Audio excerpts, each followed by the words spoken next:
So hello and welcome back to my journey, and today is Wednesday the 7th of December, and last night was the coldest night. Last night it registered -5 and there was a lot of ground frost about, and today I'm just going to further protect these Torbay Dazzler. Now, as I said in my last video, I know they're not as hardy as the redstar or the australis, so I'm going to further protect them. I'm going to wrap them up. I've got 3. I've got one here and I've got 2 further in the garden in pots, so I'm going to give them a bit further protection because I'm not too sure how low it needs to go before they actually get damaged. So I'm going to do that today, and also going to show you this at the back, and this will change. I've got some people coming tomorrow being Thursday and maybe on a Friday. I don't know if you can see, but there, where's my finger, there is a stake. Now that stake represents the middle of my garden. So I'm going to have a bedding area that's going to be 2.5 meters in circumference. So that should be happening Thursday, Friday. There's no rain planned, so they're coming out, and I'm going to change the front as well. So that's the back's going to change. So what I'm going to do now, I'm going to further protect these Torbay Dazzlers. So I'm not too sure how cold it needs to go before they get damaged. As I mentioned in my last video, these canary date palms, the bigger ones, I put them under the cover and I bounded up the fronds and branches. I'm going to leave them, see what happens. My plan is, come spring when it's warmer, is to plant them in the ground. If they don't survive, they don't survive. They're not the most expensive plants you can buy. The 2 smaller canary date palms are like the $9.99 ones you get from B&M or Home Base, etc. They're wrapped because they're sort of smaller, and again, I'm not sure the history of these, where they came from, etc., how long they've been stored, etc. So I've put one, I've got another one around the other side, so I've covered them. Again, if they don't survive those 5, they're just £10. If they just last for 1 season, it looks nice, but I do the best I can. My plan again next year is to plant these in the ground, so they either do or they don't. Survive or not survive, that is the question. I'm in zone 8B, so last night was -5. We are having a cold snap apparently in the UK. I know that the canary date palms, the statistics that you read or stuff you read online, it should go down to -5. So, but anyway, so just wrapped them up, put them under canopy, and see what happens for the rest of the winter. Because our winters, if you're outside the UK, this is now December. This could go until March. So we shall see. So that's the first one done. I've actually got it under a canopy anyway. I've wrapped that up. If anyone knows about this Torbay Dazzler, what it can go down to, it'd be great if you leave in the comments. But I'm playing safe. This is the first year I've had this particular one, my first winter, so I've wrapped it up. I've also moved the pinky Cordlines. They come under different names, either Charlie Boy or Blossom Pink. I think I've had these for more than 1 winter now, so I know they should be okay, but I've just moved them from the patio and stuck them underneath as well. In fact, I stuck a few things underneath the canopy. These should be fine, but I've just moved them from the patio area. The australis here, I'm not going to move, they're really heavy. They should be fine with the temperatures we get here in the UK, I believe. These I only got in this, I think in the spring, and I planted them in the planters in the spring, so they're staying put. And there's my thermometer with the temperatures on there. So that's one. I've got 2 more to do.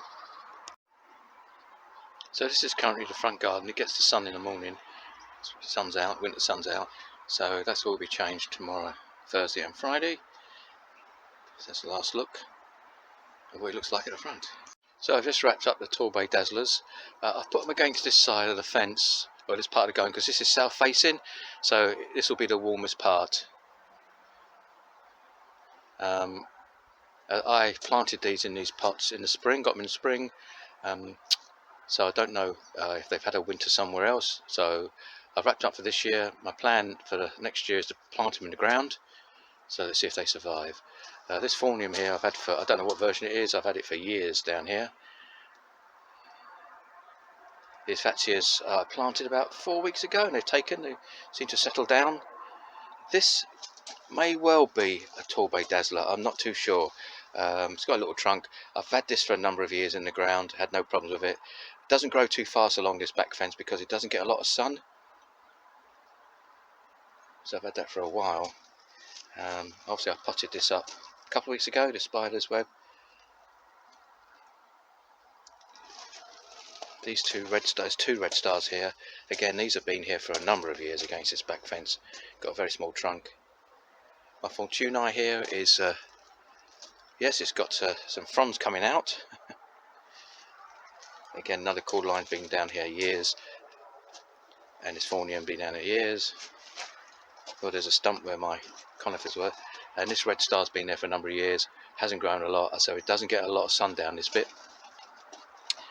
And there's my other Japonica, which I planted about 4 weeks ago. It's all taken. And next to it I've got another Fortunei, which in fact is growing more fronds. So this back area will change, hopefully, God willing, in spring when it gets warmer. Another Fortunei here has got growth on it. It's got some fronds coming up.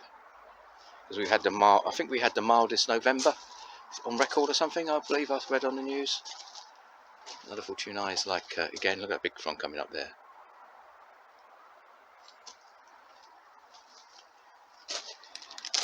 Yeah, so this australis here is, I believe it's called rust. Is it rust spots? I'm not too sure if that's lack of something, but I read that a few times. People say got rust spots, so I don't know what that's all about. If you want to comment on that, that has been in the ground, I think I said before, a few months. That bedding area. These animals take care of themselves. Don't need to feed them or anything. Type of pet you want, isn't it? And the other Cordline australis is in the other corner, which hasn't got the rust spots. So along this side of the fence, this is south facing, so this gets the sun, or whatever sun comes out in the winter. Red star I know is okay. The waggy is okay for the winter. Again, the waggy's got some new fronds poking through. This australis, I'm not too sure what version this is because it's got red. Then you see the water droplets. It's the same version as the one I have against the back fence there. I'm not too sure what version that is, but this is my first winter with this one. Another red star, which should be okay. Another waggy, which has got fronds poking through. Another red star, and another red star. It's just all some colour at the back of my neighbour's fence, which I'm trying to hide. And the ferns that I got and potted about 4 or 5 weeks ago seem to be doing all right. These are called brilliants.